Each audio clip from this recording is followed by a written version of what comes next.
For me, like most of the mistakes I've made on Ninja Warrior can be attributed to being overconfident.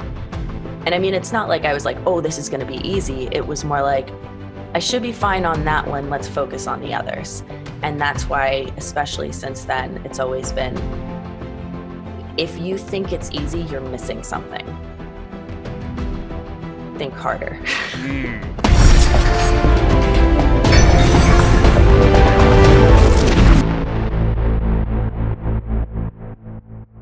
The assumption would be that if you're going to spend all of this time either thinking, overthinking, planning to the nth degree, my elbow needs to be at 37.5 degrees while my right hand is crimping this and my thumb is crimped over the forefinger, like that's the level of detail that I know you think. Mm-hmm. That should bring about a huge level of confidence. And I know that this is a really interesting word for you. You have a saying that I want to break down that is confidence is the number one ninja killer. Mm-hmm. And here's my thought on this. And I know that I've heard you talk about this before. I think to a certain level, confidence is a good thing. And maybe if we're talking about ninjas at your level, it's different. For somebody like me, if I walk up to the starting line and when that moment comes, I hope I have some level of confidence because otherwise I'm going to get destroyed. I think that overconfidence, not just in the ninja world, but in just the regular world, overconfidence is the ninja killer. So let's break down the saying that you have, and I really want to understand where this comes from inside your brain. Okay. Well, I think you're correct, and that is a more accurate way of saying it. It just doesn't sound as good. It sounds better. No, I don't know. I'm not sure. It could go either way. I think it's hugely important to have confidence in yourself and who you are and your ability to work through things and achieve things. But I think on the obstacle course, it depends on how you look at things. Like if not believing you're capable of doing it is going to hold you back from giving your full effort or to keep you from trying or to scare you in some way that makes you less able to function, then confidence is going to be a more important piece for you that you need to make sure you have plenty of it.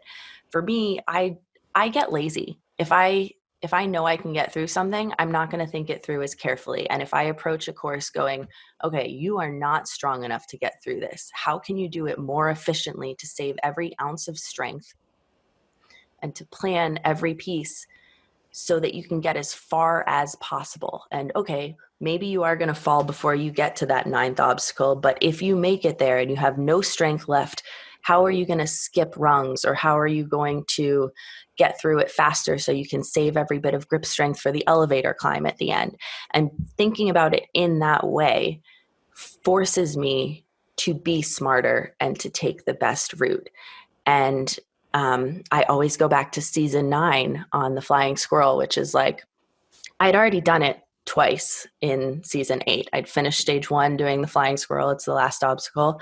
I'd done it in the All-Stars competition. I knew I could do it. I knew especially the swing to the cargo net was piece of cake.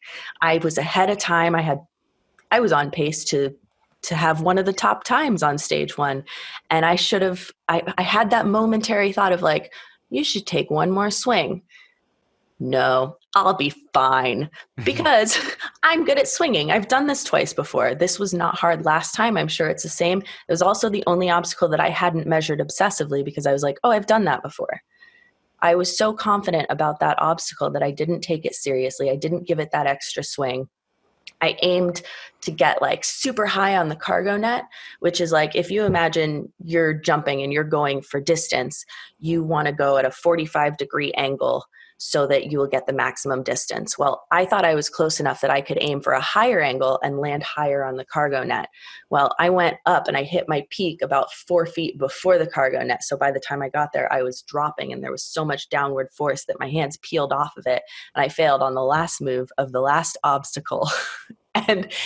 and for me, like most of the mistakes I've made on Ninja Warrior can be attributed to being overconfident.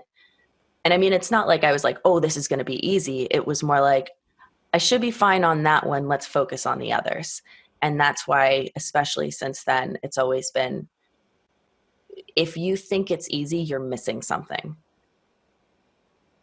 think harder. I love it. And that's a great way to approach anything. And I think also, if we were going to look at the spectrum of lack of confidence being, I don't even think I'm capable of this. Obviously, we want to build confidence, and we can apply this to any impossible or difficult challenge that somebody wants to go after.